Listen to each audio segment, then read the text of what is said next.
So this meeting is being recorded, just so you know, so you can watch it later on for playback. And then if you missed something and didn't get to take notes, or you have to leave or answer a call, it's there ready for you. Let me introduce to you today, our speaker is Linda. Linda has a diverse blend of corporate and entrepreneurial experience with broad expertise in human resources, communications, sales, and business development. She has over 25 years of experience in providing coaching and consulting to managers and teams for improved communications and increased productivity. I think we're all struggling with that part, right? She has excellent interpersonal, I'm tongue-tied, and communication skills with extensive hands-on training, coaching, and mentoring. As a workforce consultant, Linda helps individuals and business leaders keep productivity, morale, and engagement high during turbulent times. Can anyone say 2020? During trauma, loss, change. Again, 2020. She is a resource for managers who are managing all of those aspects of trauma and loss in the workplace setting. Linda served as the subject matter expert, the SME, on hiring at AT&T, instructing managers on interviewing and hiring for various management positions within corporations. Please welcome Linda. And thank you, Christine, very much. And welcome to everybody here on the call. I want to get started right away, make good use of the time that we have together. I have lots of information to share with you. I welcome questions. Feel free to put them in the chat. Dawn will monitor, Christine will monitor that. And I hope I will be able to answer every question that you have. Hope we have time today. So with that, let me begin by saying, as Christine just mentioned, 2020 has been a year that has left us all speechless, unlike anything we have experienced ever, if you will. We are going to talk about what's changed and what's needed to go forward to help business owners, to help managers be able to manage what we refer to now as the new normal. Just want to start with a little bit of humor here. Oxford Dictionary, which every year picks a word of the year, and 2020 left them literally speechless. They did not pick a word of the year. They could not figure out which one word best described the year that we've just lived through. Coronavirus, mask, it went on and on. With that as a backdrop as to what we have all been through, and what we are now looking to face, let's delve into some other things. As we said, my name is Linda Trignano, and I help managers really stay productive. One of my areas of specialty is helping individuals, team members, managers through times of turbulent change, trauma, and loss. I have a background in grief facilitation. I'm not a therapist, I'm a grief facilitator, in addition to the other skills that Christine mentioned. At the end here, I have a special report. If you would like to have it, you could certainly request a copy. The Change Challenge, helping teams go through transition. And we are all, by the way, going through transition at this time. We are transitioning from one way of working to a completely new, and we are all trying to figure out what is the best way, what way best serves managers, business owners, and their employees. And we haven't figured that out yet, but we are working towards that, learning a lot along the way, I might add. So what has not changed since the pandemic forced all of us to, on a dime, begin to go virtual? Here's what I think has not changed. Your employees are your company, time is money, and doing the right thing. I want to say doing the right things right is critical to your business success, whether that's running your business, managing a business, or as a business employee. Doing what's right at the right time is critical, and that has not changed. But what has changed since the pandemic? That's the question that we're going to be wrestling with or talking about throughout this presentation. So I want to share with you some of the things, some of the highlights that I'm going to cover during this particular time with you. Certainly, work environment has changed tremendously. Employee wellness and engagement has moved front and center for most managers. People challenges, hiring, retention, top of mind for many, many managers. Flexible work, how to do it, how to manage it, how to offer it, what HR policies, all questions that are being answered. Employee engagement has never been at a lower point, but more important than right now during this particular time in history. And the other is diversity and inclusion.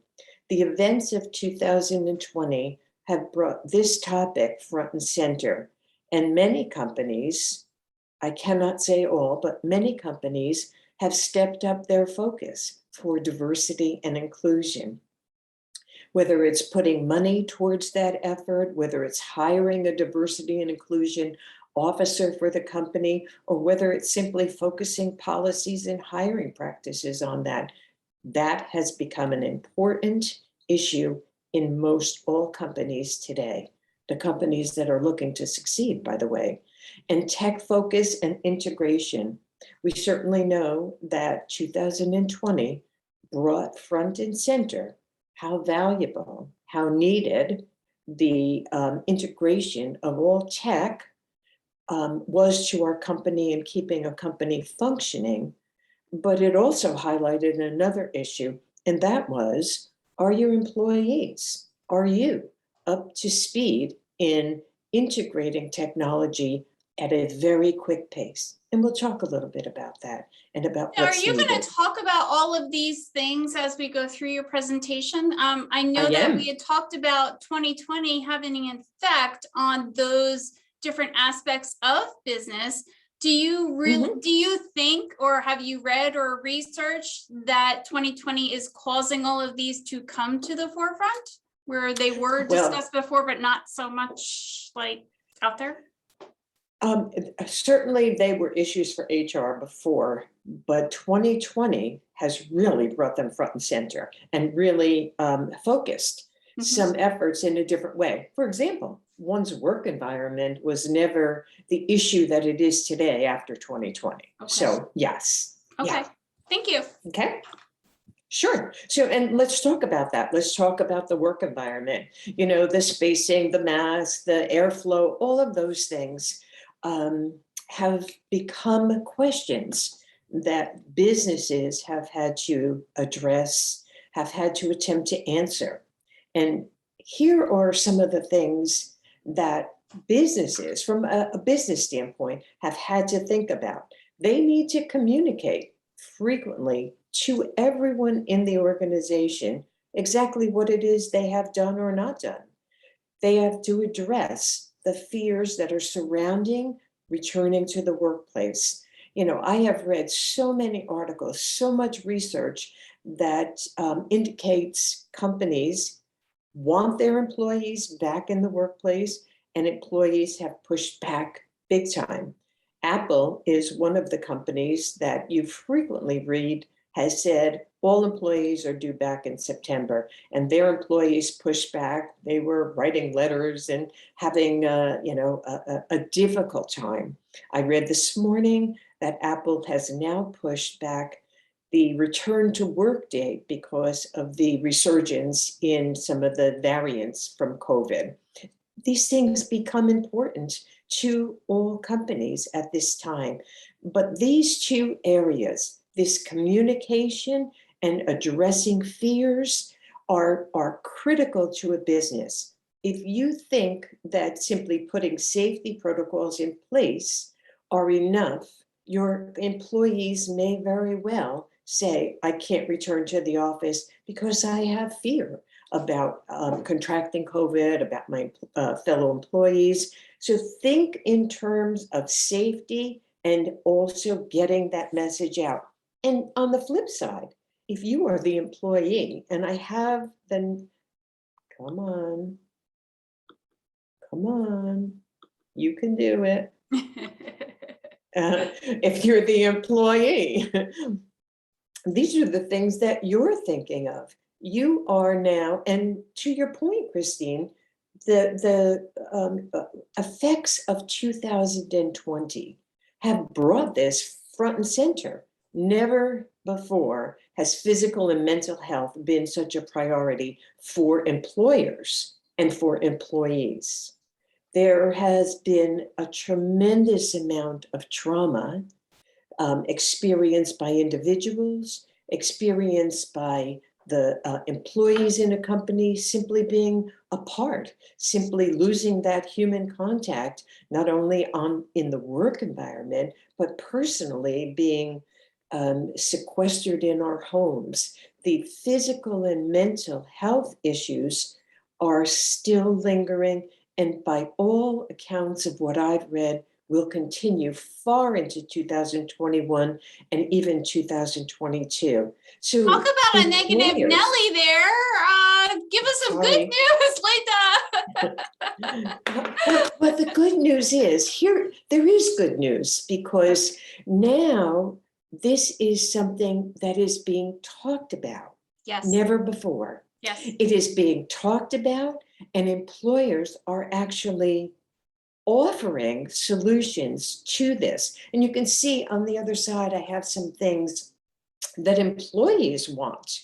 And employers know that these physical and mental health issues need to be addressed. They need to be talked about.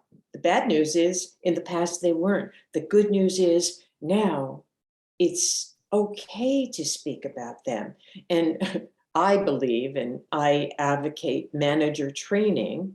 I do manager training because many managers are not schooled in how to talk about these kind of issues, but they need to be talked about. If your employee is not mentally connected to the job, then you lose out in many ways, and we'll talk about that. Time on the job, less devotion to the work, not paying attention, more sick days, and it goes on and on. So the good news is it is being addressed in the workplace, and companies are offering solutions. Awesome. So the other thing is burnout. There was an article on LinkedIn yesterday about all these Zoom check-ins were just driving everybody to the point of burnout. I don't know if you saw it, but they have a map of somebody's calendar, and it was filled totally in with all these check-ins and meetings and Zoom get-togethers. Burnout's real, and your employees, you as the manager, as a business owner, are concerned with burnout. It's real, and it has a very real effect on your company, on your employees, on your bottom line. So think about what burnout means, and to the first point, speak about it in an open discussion. And again, that gets back to manager training, my area of expertise, because many do not address that. The other is employers are concerned, and there is no denying this, with flexibility for work-life balance. Every survey, every article I've seen says that the employees are looking for a hybrid solution that gives them flexibility of working virtual and working in the office. Some companies need their employees back. How are you handling that? Can you bring them back full time, but offer some perks that, 1 week a month, you can have a flexible, whatever your solution is, don't discount. And I believe that job seekers, employees feel empowered during this time to make demands for this kind of flexibility. If you haven't thought about it in your company, in your organization, you are going to be faced with having to deal with it, better to face it ahead of time, put policies in place, and work to have it be fair for the company and for the employee to the best of your ability to be able to do that. Fears of COVID are real. They have not gone away. While our society has opened up more, it is still real. Be willing to open that conversation with your employees. They are concerned about it. A simple question is, how concerned are you about COVID? Some companies are asking for employees to prove their vaccination status. Others are saying, if you haven't been vaccinated, we use the honor system, wear a mask. Where are you in there? But remember, employees want to address those fears. They have them. You cannot wish them away or ignore them at this point in time. And employees are concerned. They want an environment that fosters trust and growth potential. That gets to some of the things I have on the left side. Employees now feel like after a year of being in this in COVID environment, you and I both have, I'm sure, read that they're looking at their life. All of us are saying, what's important? What is, where do I want to be? How much do I want to work? What do I want my work life to look like? I believe employees want to be recognized. They want to have an environment where they can trust what you say, where they want an opportunity to grow and expand their skills. Listen, I think even as I'm preparing for today, I'm thinking even a small business, in a, let's take a food service, you hire employees and, I've heard so many managers say that it's difficult to keep those employees. I believe by focusing on some of the things on the left here, by saying, by acknowledging good work, I don't know if everybody, I hope they do, has those kind of things in place. You've come in every day, your work shift without missing a day. Here's a reward, a $5 gift card to Starbucks or whatever. Rewarding, encouraging, acknowledging the behavior you want will go a long way in keeping the employees. And let me just say that it's tough to hire employees today. If you have a good employee, you certainly don't want to lose him or her. That is so true, Linda. That's so true. It is. I know. It's so many are saying they can't find the right employees. And when they do, they are making demands that are just out of the realm of what you want to offer, or they don't show up. Listen, I hired for AT&T, and that was a number of years ago. And I can tell you, I hired people. I sent them a confirmation letter. They signed on the dotted line, and their start date was Monday. They never showed up. And I thought, this is just beyond my ability to understand. That right? was back in But the day. They didn't show up. They ghosted you back then. Exactly my point. Business. Wow.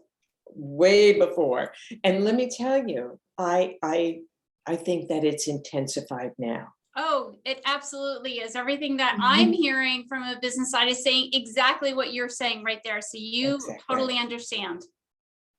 Exactly. And this slide here, I know you know it, but I want to just turn this discussion a little bit on your employees and bringing them into your company. Your employees really are your most important asset. They are your company. So let's take a look at that. I'm looking at this slide and I thought to myself, geez, I should have really had a fourth figure here, right? Which is your everyday hired on the job routine employee, right? I mean, isn't that what we're doing? But I really wanted to highlight that these three divisions here are what you as not only an employee, as a hiring manager, running a company need to look at. Flexible employees are the wave of the future. Over 50% of people that are surveyed say they want a flexible arrangement. COVID taught us it's possible. The other two sides, this contingent, I read that by 2022 or 23, over 50% of the workforce is going to be contingent, hired for a project, working with your regular employees, and then moving on. I know so many people right now that do that contingent model of working continuously, voluntarily. And the other is remote. Some people want to work remote. Some people do not want to come back to the office. And let me just say that with these three different models, fourth, if you put in a regular hire who's on the job all the time, women have been hard hit in here. And there are many women that are saying they're not coming back to the workforce, or that they have lost all the momentum for advancement that they gained over the last few years. So, if you're looking at this kind of hiring, you might want to open up and expand these models in order to get into your company the type of individual, dedicated, productive, all the things that you want into your workplace. So that's why I wanted to share this with you. I agree with you, Linda. That is a huge slide of those three different types of employees. Mm-hmm. And when you advertise that in your job description, the type of job, and use those definitions, that it is a contingency. Some people don't understand what that means, and they think it's flexible or remote or gig work, or they might be putting a different label on it. When you start to use the words and communicate the definition, you might get more applicants that you actually want, not just anybody throwing their resume to the wall to see if it sticks like spaghetti. And when I work with on occasion, I work with job seekers. Mm-hmm. And one of the things that I teach them, that I share this with all of you, one of the things is I tell individuals that their skills, not just getting a job, their skills in the future, years to come, are what's portable. Even if you work for a company. So let me give you an example. You're hired for a particular job in a company, but you have X, Y, and Z skills. Me, I worked for AT&T. I had business development, sales, HR, right? I had a lot of different skill sets. So in the future, work may very well be, Linda, you have 4 different skill sets. We need your expertise over here on this team, and reassign me. Yes. And that's something that you want to think about as an individual. How are you representing your skills that make you more valuable to somebody you're working with or working for? And if you have a small business, make sure that you're looking at your employees with that big overarching picture, because they may very well have skills you have missed in the past. You got it. Okay, let's go on. So there's that one. Oh, we're going the wrong way. Okay. Okay, so what I want to say to you is your competitors are working hard. First of all, they're working hard to hire the best that they can for their open job, just like you are, by the way. And they know the value of a good employee. So I say, don't give them any advantage. And by comparison, if a job seeker looks at you and your competitors, how do you fall out in that picture? What are you offering to the hiring value equation? I think would be wise to take a look at your competitors and make that comparison yourself, right? If you're hiring, I don't know, somebody for IT, do some research. And never has there been a better time to do research, whether you're using LinkedIn, whether you're using Google searches, but take a look at what your competitors are offering in the way of benefits, bonuses, enticements, because, if they're smart, they're taking a look at you and they're really vying for the best hire that they can get. Don't let them have an advantage over you because you haven't looked at that. So I believe that you've probably heard this before, but it bears saying employees leave for lots of reasons: better pay, a better manager, recognition, and better benefits. But overall, the number one reason that somebody leaves is because of their manager. I think that, or in the past, and I still think that's true today, there are many managers that I believe need training on how to speak to employees, and we'll get to that in a few minutes. But I believe that COVID has empowered employees into saying, I need more from this job. I've spent the last year squirreled away in my home, thinking about what value I have and what am I recognized for that? What are the benefits to me? So keep these in mind as you look to hire or as you look to perform on your job, and make sure that you are getting all four of these and that you are giving all four of these to your employees, because you are then, if not, you are then, I would say, at risk for losing employees. And remember, I said before, easy to hire, hard to hire the exact perfect employee, real difficult to replace them should they leave your organization. And we keep hearing the term, the great resignation that is coming. So these things become even more important for you to look at as a leader, as an employee in your company, and make sure that you're offering what they want as best as your company can provide it. Absolutely. You got it. Okay. So employees certainly are important, and let's take a look at them. It's important to do all four of these things, right? They want job satisfaction. They want to be productive. You want them to be productive. They want to feel like they're learning and growing and part of a team. And, over the last few years, training dollars have been cut. And I think now it's making a resurgence. Training and development is something employees want. And I believe, I hear so much about things like Udemy, I think it's called Udemy, having courses that are offered for a very reasonable price. Lynda.com is another one that I hear about, but they are of limited benefit. Employees want the training that is specifically geared to help them get ahead.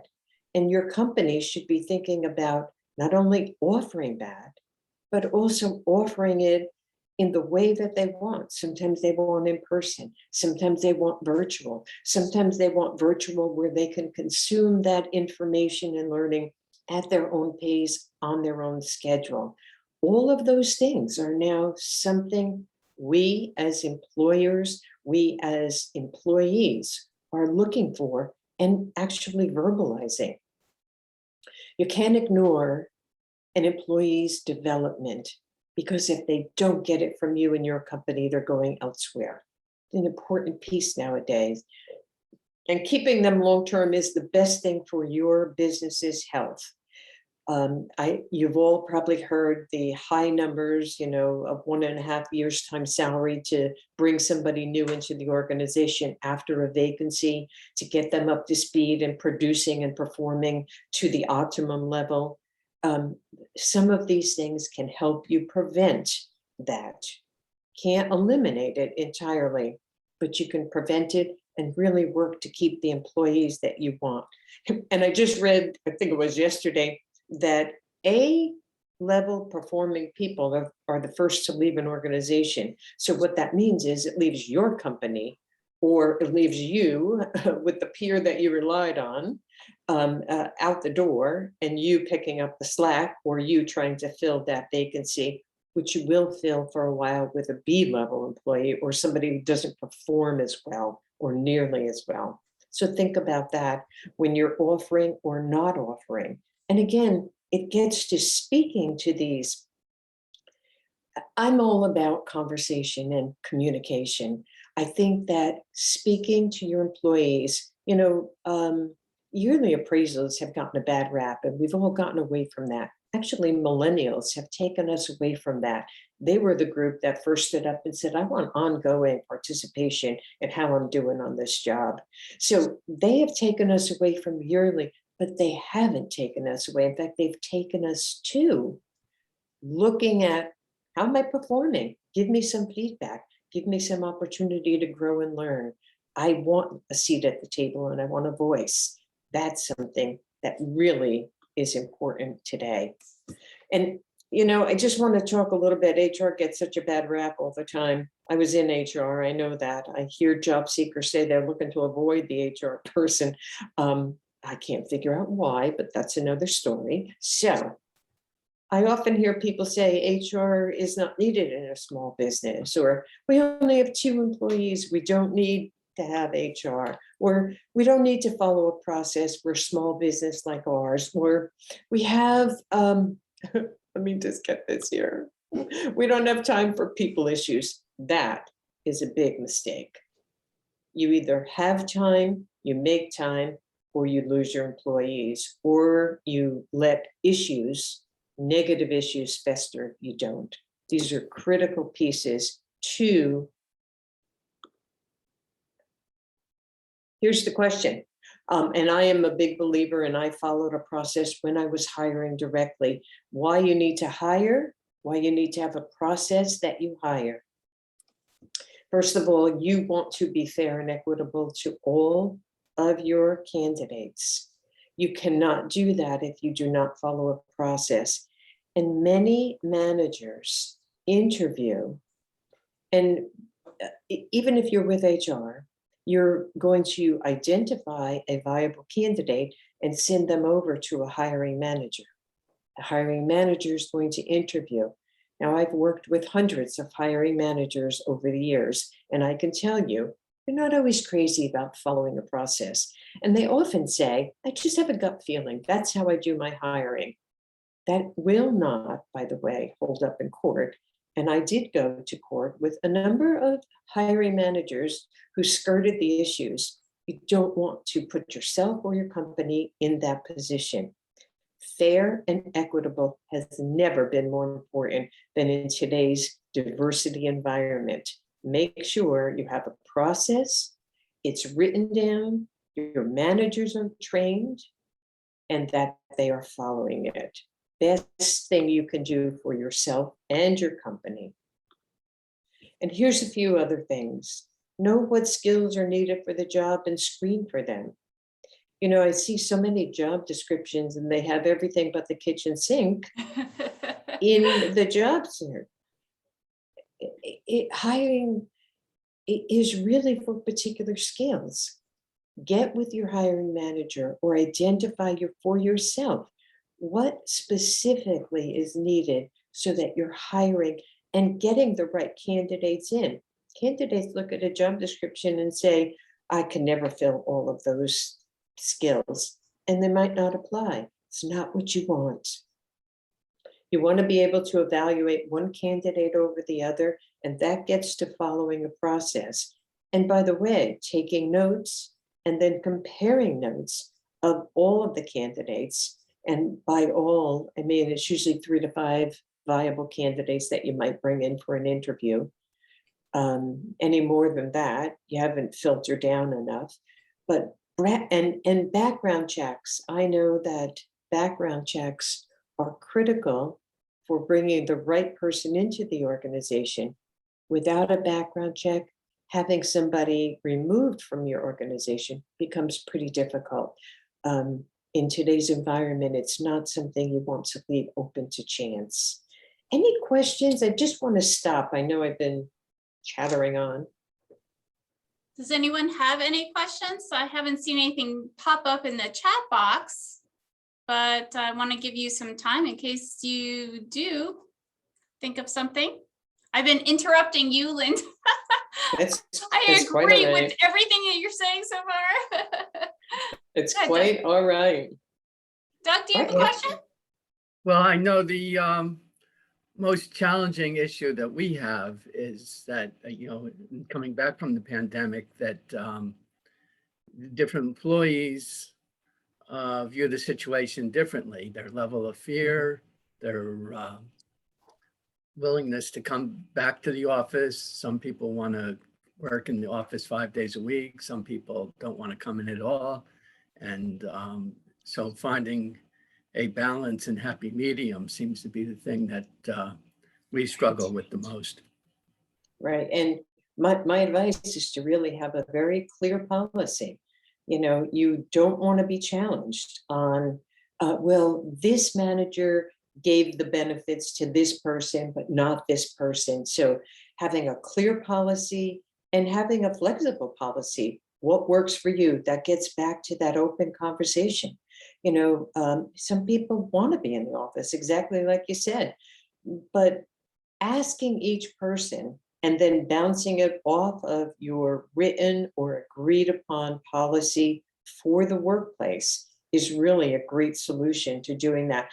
And saying and putting in writing, we're all learning here. We're all figuring it out. Yes. Policy could change. We could declare that everybody's back in the office 5 days a week if we find it's not working.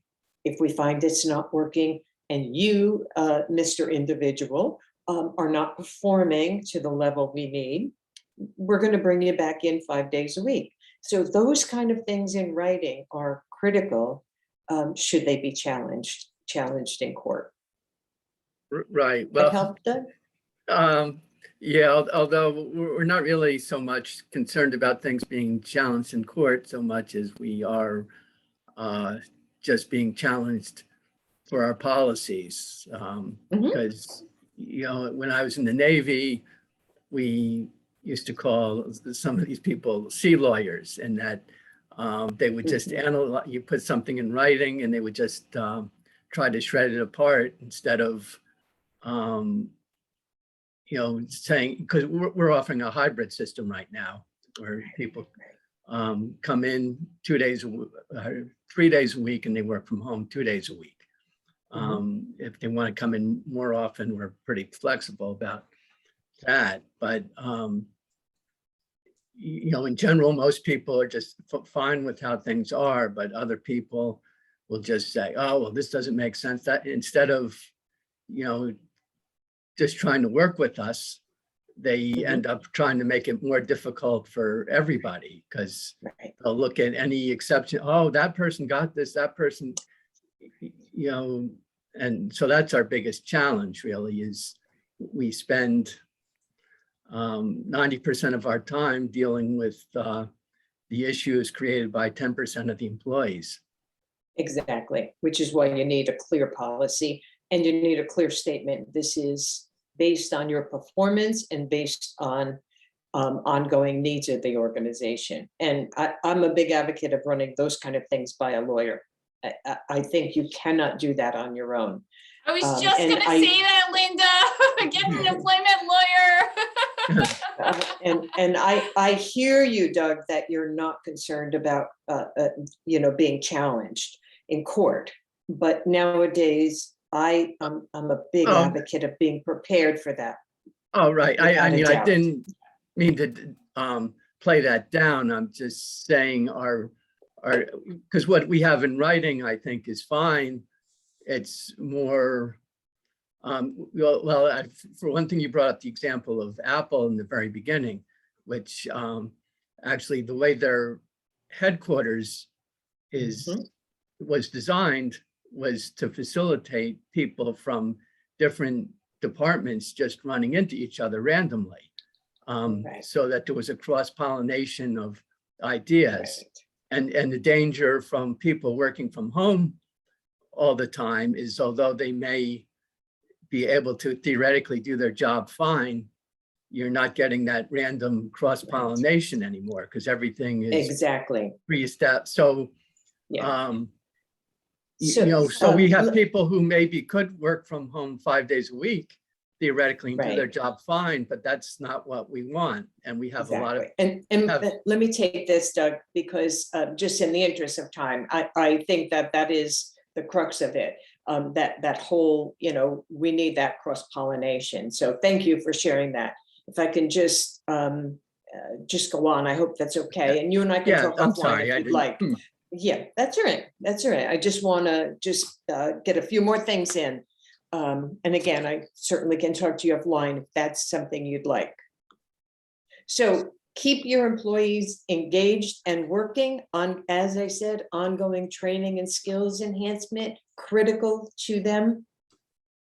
Team building activities, challenging them and rewarding and acknowledging work well done. These are all things that I have already covered. And I could not have this talk with you unless I focused on diversity, equity, and inclusion. You often see DEI as something in the news. Many articles are being written. Diversity, and I talk about diversity, while I am not a diversity expert, I am sure that for years I have felt, and many feel, diversity is not just ethnicity. It is age diversity. It is knowledge diversity. It is organizational diversity. Diversity can be divided in so many ways. And I encourage everyone that I ever speak with to open up their thinking. It is not just ethnicity, it is many, many aspects. And equity, everyone's voice is being heard. Not everyone who sits at the table speaks up. As a manager, I invite you to invite others that are at the table with you, and table being a euphemism, to speak up. What do you think about it? Actually soliciting input. And inclusion means everybody's important, from the top person down to the employee. Every single individual is included in inclusion and dealt with as an important part of the organization. Those are not new ideas, but they do seem to be new in many companies today. So think about that and make sure that you're focusing on those. And I wanted to touch on 3 things that I think go along with DEI, and that is attitude. Attitude comes not only from you, but from the attitude that you take from your employees. Attitude is how you treat other people. Attitude is how you see and deal with other people. I believe that attitude is something that comes from mental focus. Respect is the same thing. Respect for individuals, and not only respecting other individuals, but having them respect you as well. And putting these out as clear guidelines for dealing with you, for dealing with your organization. And assumptions. Assumptions are something we believe is true, but not everybody thinks the way that we do. My assumptions might not be your assumptions. So be careful in there. Check your assumptions. Say directly, I'm assuming that you want to have a hybrid work. Is that correct? That's a statement that gets to your assumptions and allows the other person to verify or not whether that is a correct assumption. Assumptions are dangerous. Be careful in there. I touched on earlier at the start of this about technology. COVID was an event unlike any other that we've experienced. The adoption of technology was accelerated tremendously during 2020. We have seen so many different ways of dealing with our buying habits, the way we consume information. I can tell you, I hear so much about not only virtual, but artificial intelligence taking the place of a number of different skills, a number of different requirements in a company. For example, many job seekers have now come forward and said that they are being first interviewed by a system of artificial intelligence that asks them a series of questions, and that then, if they pass through that screen, will be interviewed by a human. That adoption of artificial intelligence has begun to accelerate quickly, and COVID has accelerated that even more. So with a wide variety of technical tools at our disposal, listen, I used to go to the grocery store. I don't go anymore. Why would I have somebody shop for me? I do it all online. I go and I pick it up. They put it in my car.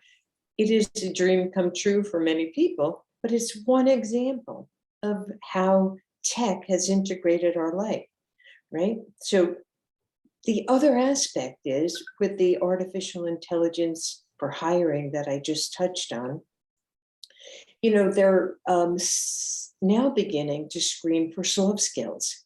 I believe soft skills are one of the keys to help you get the right employee. But before I go and talk about soft skills, I just want to talk about this automation. I'm not simply saying, look at how much automation has integrated our lives. I'm saying when you hire, when you are attempting to keep an employee, are you looking at how well they integrate new technology? Are they open to it? Do they acquire that knowledge fast? Are they resistant? It's an additional piece that I think we all need to look at. Zoom is a great example. You know, I was using Zoom before COVID, but I was one of the few people that actually knew Zoom. Many people had to learn how to use Zoom, how to use it effectively, how to speak as if they're talking to a person. It took us all a while. Some people complained about it. Some people stumbled. Some people were easy to integrate. Where are your employees? Where are you in that continuum? That becomes an important aspect. So I want to talk about a few points before I really open it up to any kind of discussion. And I believe that for you, for me, for hiring, for your employees, for your peers, these three things are the crux of what we all need to take forward, not only 2021, but well beyond. Constant learning with the integration of tech, with the desire to keep pace with the pace of change becomes a very important aspect. Are you in a mode of constant learning? Are your employees? Are your new hires? Are you testing for that? Are you asking questions that can give you an idea of where they are? Where's their mindset about continuous learning? Adaptability and flexibility. Again, the past year has taught us that those two skills are critical for not only keeping our job, doing well at our job, and taking what we learn into the future. How well can you adapt? How well can you change? How flexible are you? And do you do it with a good attitude? And tech savvy. I know I've said enough about being tech savvy. You know, I often hear that baby boomers are not so tech savvy. It's not quite the truth anymore. I think baby boomers have proven beyond a doubt that they are not only able to, but want to adapt quickly to all the tech and the constant learning. And millennials, I've heard that millennials, they know the surface of tech, but they don't know, you know, at a deeper level. Again, I find that to be not true. Many of us fall into this, but I encourage you to test for this and to keep this top of mind for yourself, for your own improvement. And here's my real thought: resilience. If I could have been picking a word of the year, I would have picked resilience, because I think that overarches for all of these three things, to move my career, to move your employees into the future. And here's the final, almost final. I believe these three pieces are what you need as somebody who either hires, manages others. Hiring practices become an important aspect for you. Consistent legal considerations and what benefits are you offering compared to your peers. Setting expectations. Most employees who have been virtual, who are coming back into the workplace, are making demands. What are you offering? What is it that your company is offering and will do? What training, coaching, mentoring, in addition to setting the guidelines for them? And the third thing I think is critical for you is management style. Whether you are a manager or not, what is your particular style? What is the style of your manager? What is the style of those you're bringing into the workplace? Leading by example is the key factor here. Even if you're not the manager, leading by example is heard loud and clear by everybody you interact with. And trusting your staff to do the job that you hired them for.